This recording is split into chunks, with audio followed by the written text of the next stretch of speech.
In Britain, we present the colonial project as being about teaching the natives table manners and double-entry bookkeeping. In India, the British manufactured a famine in the 1870s out of nothing. There were food surpluses, massive amounts of food. But the governor, Lord Lytton, insisted that this food be exported wholesale to Britain. The ensuing starvation killed at least 12 million people, possibly as much as 29 million people. All relief works were banned except for hard labour in labour camps, where the inmates received the same rations as the inmates of Buchenwald and where there was a 94% death rate per year. This was all done in the name of liberal free market capitalism. Of course, the British did something similar in Ireland. In Kenya, soon after the Second World War, there was an uprising by the Kikuyu people who wanted their land back. The Kikuyu were herded into concentration camps and fortified villages, almost the entire population of over 1 million people. People were systematically tortured to death. They invented a new kind of pliers whose purpose was first to crush men's testicles and then to cut them off.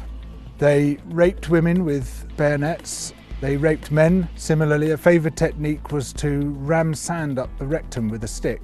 Sometimes they were rolled up in barbed wire and kicked around the compound until they bled to death. Some of the British soldiers boasted about this. This is within living memory. The Colonial Secretary lied about it. The papers documenting it were burnt.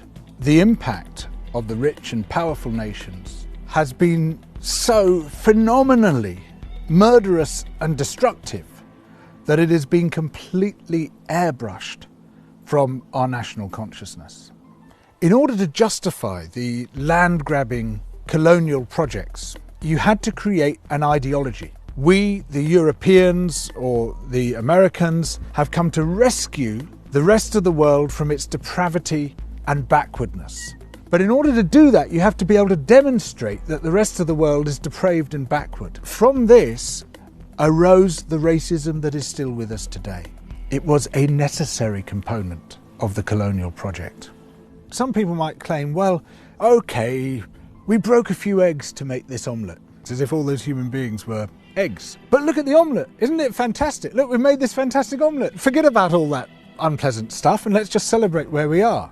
Where we are is a continuation of the project. We commodified people's land and people's labour and turned it into our property. We're also destroying the rest of the living world alongside it. We don't have to be like this. We are the same human beings as anybody else. We're all part of the same big human family. We just have to recognise that, accept that. And of course, within Western countries, there are plenty of brilliant people resisting colonisation, both internal colonisation within our own countries and external colonisation of other people's countries. These are the voices which must come to the fore, those who emphasise altruism and kindness and generosity and empathy for others, those who recognise that skin colour and any other difference of language, of religion, of background is completely irrelevant by comparison to what we share, which is our humanity.